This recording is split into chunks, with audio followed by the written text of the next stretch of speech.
Hi everyone, मेरा नाम है आकाश चमलगाई और मैं आप सबका स्वागत करता हूं मेरे इस YouTube channel Bala Netra the hidden eye पे।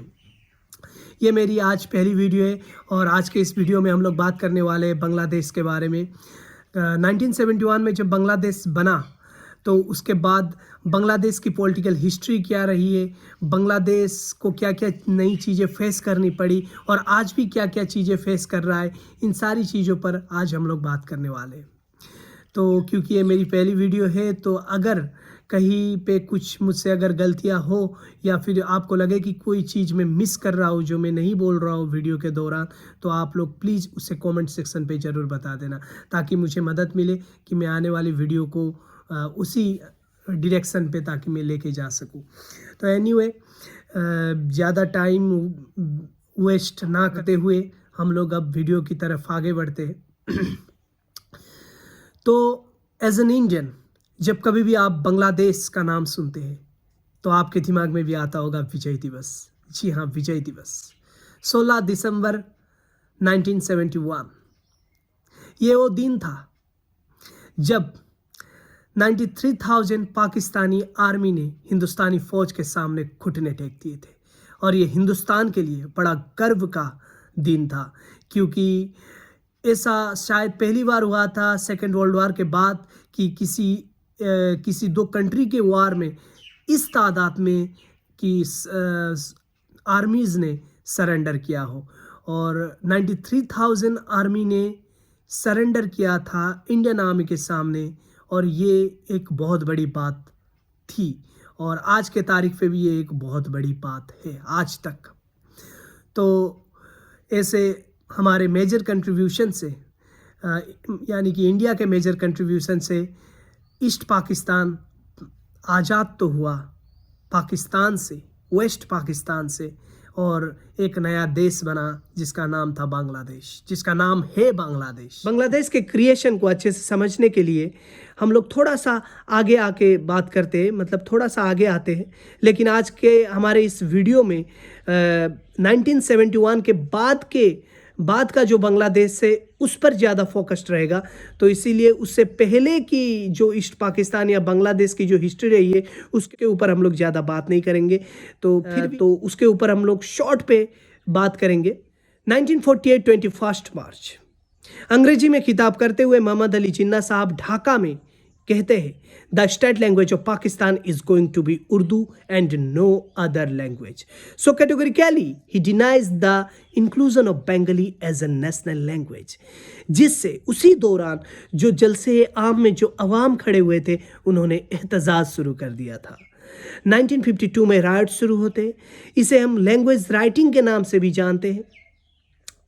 फिर इसी की तहरीक से एक पार्टी उभर कर आती है जिसका नाम होता है अवामी मुस्लिम लीग, जो आगे चलकर 1955 में इमर्ज करके बनती है अवामी लीग, जिसका नेतृत्व करते हैं शेख मुजीबुर रहमान साहब।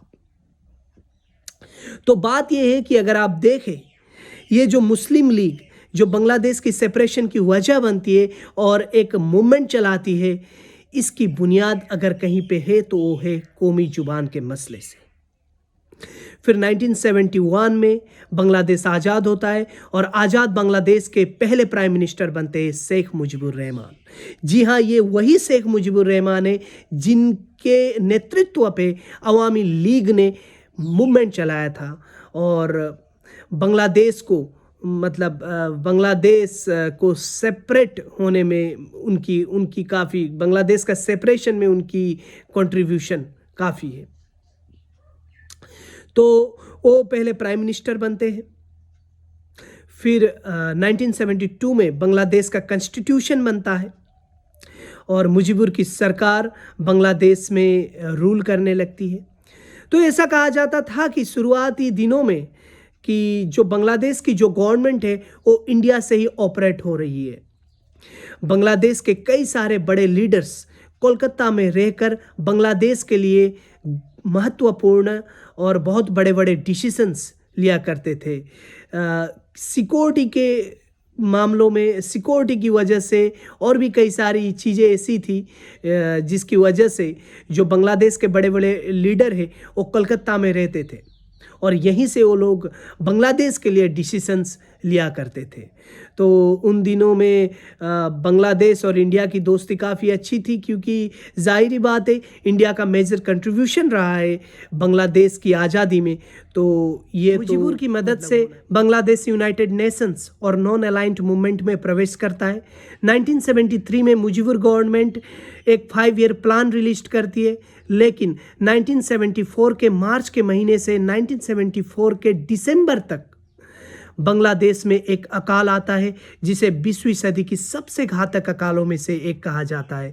इसमें अनुमान लगाया गया कि लगभग 27,000 से 1,50,000 तक लोग भूखमरी से मारे गए थे। तो ऐसे में लोगों को लगने लगता है कि शायद शेख मुजीबुर रहमान की सरकार जो है वो अच्छे से बांग्लादेश को नहीं चला पा रही है। तो ऐसे में बांग्लादेश की जो लेफ्ट विंग पार्टी है, जातीय समाजतांत्रिक दल, वो प्रोटेस्ट करने लगती है और वो थोड़ी सी पावरफुल होती जाती है, उनको जनता का थोड़ा सा सपोर्ट मिलने लगता है। और फिर उनकी जो आर्म्ड विंग है गना बाहिनी, वो मुजीबुर के सरकार के खिलाफ लड़ाई लड़ने लगती है to establish a Marxist government. तो इनका मकसद था मार्क्सिस्ट गवर्नमेंट बांग्लादेश में एस्टैब्लिश करे।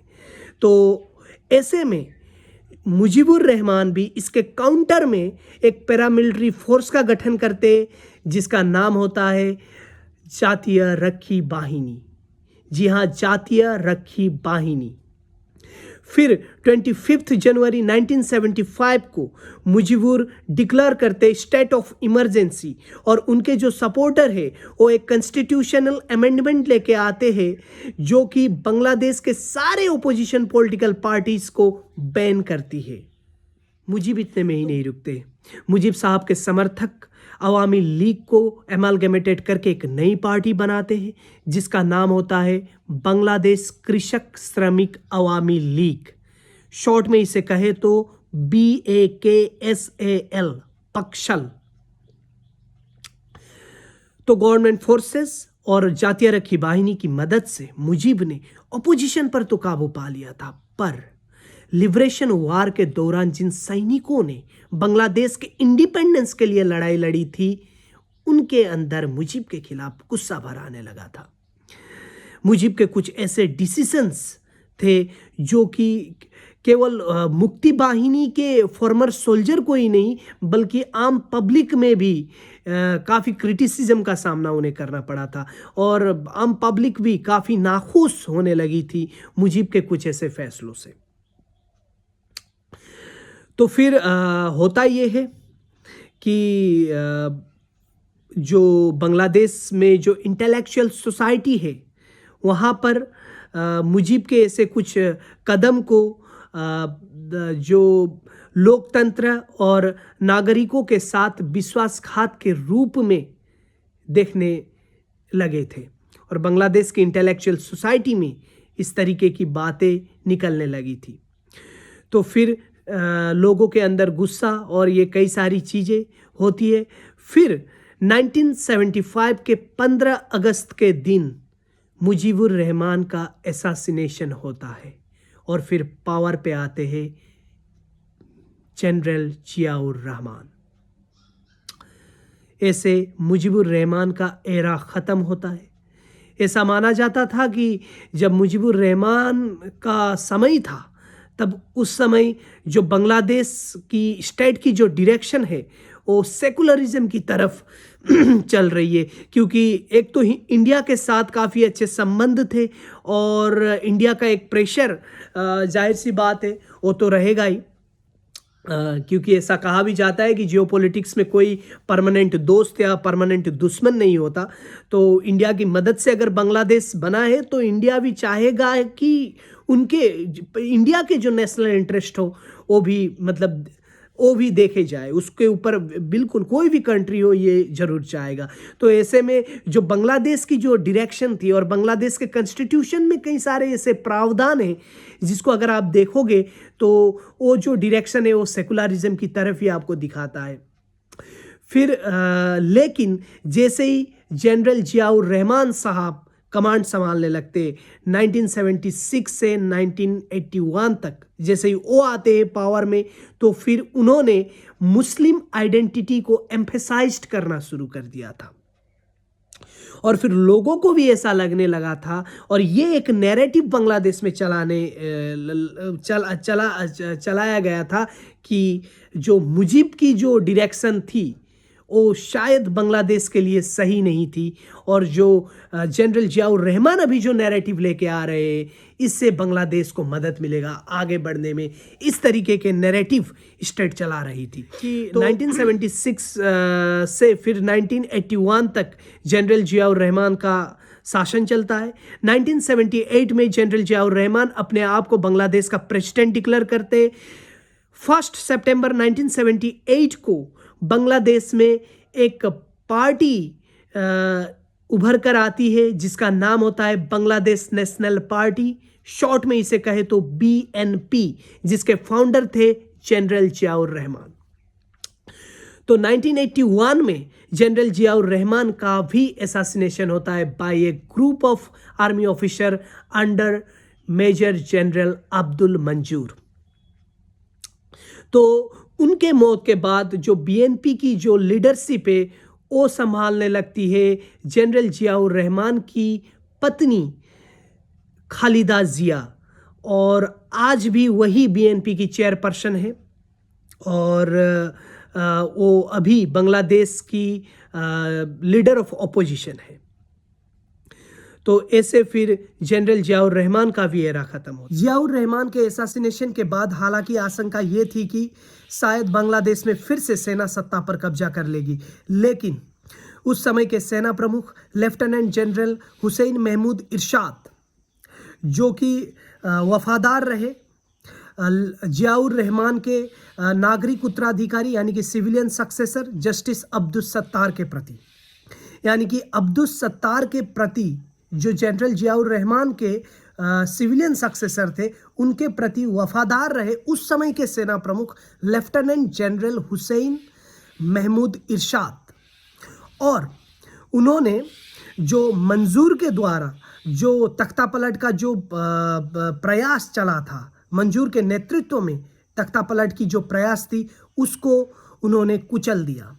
1982 में अब्दुल सत्तार BNP की तरफ से राष्ट्रपति पद के उम्मीदवार बनते हैं और वो इलेक्शन जीतते हैं। इस इलेक्शन में इरशाद ने उनकी काफ़ी मदद की और शायद इसी वजह से और उन्होंने क्योंकि मंजूर के तख्ता पलट को भी उन्होंने रोक दिया था इरशाद ने, तो यही सारी चीज़ें थी जिसकी वजह से अब्दुल सत्तार और इरशाद के बीच नज़दीकियाँ बढ़ी। लेकिन BNP के अंदर ही इसका विरोध होने लगा। BNP के लीडर इसको अच्छे से नहीं देख रहे थे क्योंकि इरशाद को ज़्यादा उस समय के जितने भी पॉलिटिकल लीडर्स थे वो नहीं चाहते थे कि आर्मी का इंटरफेरेंस हो गवर्नमेंट पे, और शायद इसीलिए वो लोग इरशाद से इतना खुश नहीं थे। इरशाद से उनकी कई सारी चीज़ें थी, कई सारे अनबन थे। तो इसी वजह से होता ये है कि BNP के अंदर ही अब्दुल सत्तार के लीडरशिप को लेके कई सारे सवाल उठने लगते हैं और ऊपर से अवामी लीग जो उस समय ओपोजिशन पे थी, अवामी लीग ओपोजिशन पार्टी, वो भी काफ़ी हद तक प्रेशर क्रिएट कर रही थी। तो बढ़ते दबाव के सामने अब्दुल सत्तार भी कुछ कर नहीं पा रहे थे, तो ऐसे में उनको भी डिसीजंस लेने पड़े कुछ ऐसे, और कुछ उन्होंने फिर ये किया कि मतलब बढ़ते दबाव में वो भी झुक गए, आप ये भी कह सकते हो। जो भी हो, बढ़ते दबाव के सामने पूर्व न्यायाधीश अब्दुल सत्तार, जिनके पास कोई मिलिट्री बैकग्राउंड नहीं था, वो घोषणा करते हैं कि बांग्लादेश सेना की भूमिका देश के क्षेत्र और सीमाओं की रक्षा करना है। यानी कि उनका ये जो स्टेटमेंट था वो साफ साफ दर्शाता था कि बांग्लादेश की जो आर्मी की जो पावर है उसको वो सीमित करना चाहते थे। और जैसा कि हर डेमोक्रेसी में होता है, जो हम लोग देखते हैं जनरली, जैसे हमारे इंडिया में भी है, जो हमारी जो आर्मी है वो पॉलिटिक्स से दूर रहती है, पॉलिटिक्स और सरकार से सरकार गवर्नमेंट फॉर्म में आर्मी की इतनी भूमिका नहीं रहती, जो लोग वोट करते उसी के बेस पर होता है। और भी कई, तो शायद बांग्लादेश के पॉलिटिकल लीडर्स भी यही चाहते थे, भले चाहे ओपोजिशन के हो या फिर रूलिंग पार्टी के हो, तो इसीलिए कई सारे विरोध हुए। तो ये जो स्टेटमेंट था अब्दुल सत्तार का, इससे इरशाद काफ़ी नाखुश हुए, क्योंकि इरशाद को ये पसंद नहीं था, क्योंकि इरशाद चाहते थे कि बांग्लादेश सेना की भूमिका सरकार में और बड़ी हो। वो चाहते थे कि सरकार में बांग्लादेश आर्मी की भूमिका इससे भी और बड़ी हो, और मांगे ना पूरी ना होने पर उन्होंने सत्ता जब्त करने की धमकी भी अब्दुल सत्तार को दी थी। पर अब्दुल सत्तार अपने सिद्धांतों पर अड़े रहे। फिर 1982 24 मार्च को लेफ्टिनेंट जनरल महमूद इरशाद के वफादार सैनिकों ने अब्दुल सत्तार और उस समय के उपराष्ट्रपति को इस्तीफा देने के लिए मजबूर कर दिया। इरशाद ने आते ही मार्शल लॉ लगाया और फिर खुद को चीफ मार्शल लॉ एडमिनिस्ट्रेटर घोषित किया। उन्होंने मौलिक नागरिक अधिकारों और बांग्लादेश की संविधान को भी निलंबित किया, पर इसे रद्द नहीं किया था। तख्ता पलट के 3 दिन बाद बांग्लादेश के सर्वोच्च न्यायालय के न्यायाधीश अबुल फजल महमूद एहसानुद्दीन चौधरी को राष्ट्रपति नियुक्त किया। अबुल फजल महमूद एहसानुद्दीन चौधरी, इनको राष्ट्रपति नियुक्त किया, जिन्होंने मंत्रिपरिषद का अध्यक्ष का पद भी संभाला था। फिर इरशाद घोषणा करते हैं कि उन्होंने देश को बीएनपी की नेतृत्व वाली सरकार के भ्रष्टाचार और अक्षमता से बचाने के लिए तख्ता पलट किया है। फिर बांग्लादेश की संसद भंग कर दी जाती है और सभी पॉलिटिकल पार्टीज पर या सभी राजनीतिक दलों पर प्रतिबंध लगा दिया जाता है। और फिर भ्रष्टाचार के आरोप में कई सौ पॉलिटिकल लीडर्स को गिरफ्तार भी किया जाता है। फिर 1983 में फाइनली इरशाद जो है वो अपने आप को प्रेसिडेंट डिक्लेयर करते हैं और 1990 तक उन्होंने वहाँ पर शासन किया, यानी कि 7 साल इरशाद की डिक्टेटरशिप बांग्लादेश में चलती है। इरशाद के कार्यकाल के दौरान बांग्लादेश में कुछ बहुत ही इम्पोर्टेंट चेंजेस भी आते हैं सिस्टम में, जैसे कि रूरल एडमिनिस्ट्रेटिव को इम्प्रूव करने के लिए इरशाद उपजिला और जिला परिषद सिस्टम को लेकर आते हैं। He held the first democratic elections for these village councils in 1985.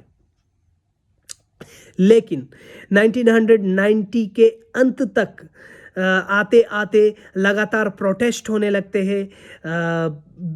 सारे ओपोजिशन पार्टीज जो है वो एकजुट होके इरशाद के खिलाफ प्रोटेस्ट धरने शुरू कर देते हैं। छात्रों के द्वारा प्रोटेस्ट बहुत ही ज़्यादा होता है। छात्रों के द्वारा बहुत ही ज़्यादा हाई लेवल पे प्रोटेस्ट होने लगता है और लगातार प्रोटेस्ट और ये सारी चीज़ों की वजह से लगातार दबाव इरशाद के ऊपर बनता है। और ऐसे में बांग्लादेश की जो कानून व्यवस्था और जो अर्थव्यवस्था है वो ठप हो जाती है। ऐसे में फिर दबाव में आकर 6 दिसंबर 1990 को इरशाद इस्तीफ़ा देने के लिए मजबूर होते हैं। इरशाद अपना इस्तीफ़ा दे देते हैं। तो ऐसे इरशाद की डिक्टेटरशिप भी ऐसे ख़त्म होती है। तो इसके बाद 1990 के बाद बांग्लादेश की जो डायरेक्शन है, जो ट्रांजिशन है, वो डेमोक्रेसी की तरफ चलने लगती है। उसके तो 1990 के बाद बांग्लादेश डेमोक्रेसी की तरफ चलने लगता है, ट्रांजिशन डेमोक्रेसी की तरफ होने लगती है। लेकिन उसके ऊपर हम लोग अगली वीडियो में बात करेंगे, क्योंकि ये वीडियो अब तक शायद बहुत लंबा हो चुका है और ज़्यादा लंबा वीडियो होगा पहला वीडियो, तो शायद आप लोग भी बोर हो सकते हो। तो इसलिए मैं और ज़्यादा इसके ऊपर अभी यहाँ तक ही मैं ख़त्म करता हूँ इस वीडियो को। तो आज हम लोगों ने देखा कि 1971 से 1990 तक की बांग्लादेश की जो पॉलिटिकल हिस्ट्री है उसके ऊपर हम लोगों ने देखा आज, तो बात की। तो ये पार्ट 1 था। तो इसका पार्ट 2 यानी कि 90 से 2024 तक की जो बांग्लादेश की जो पॉलिटिकल हिस्ट्री है उसके ऊपर हम लोग आने वाले वीडियो पे बात करेंगे। तो कैसा लगा आप लोगों को ये वीडियो? उम्मीद करता हूँ आज की वीडियो आप लोगों को अच्छी लगी हो। और अगर कुछ गलतियाँ हुई है, अगर कुछ इन्फॉर्मेशन अगर आपको लगता है कि कोई इन्फॉर्मेशन में देना मैं भूल गया, तो आप लोग प्लीज़ कमेंट सेक्शन पर उस पर बात कीजिए। और आप लोग ये भी बताइए कि आप लोगों को कैसे वीडियो चाहिए, ताकि मैं उस तरीके के वीडियो उन चीज़ों के ऊपर वो वीडियो बना सकूं। तो थैंक यू सो मच। लगता है वीडियो काफ़ी लंबी हो गई है, फिर भी आप लोग थोड़ा सा प्यार देना, मेरे चैनल को लाइक कीजिए, सब्सक्राइब कीजिए और जितना हो सके उतना शेयर कीजिए। Thank you so much.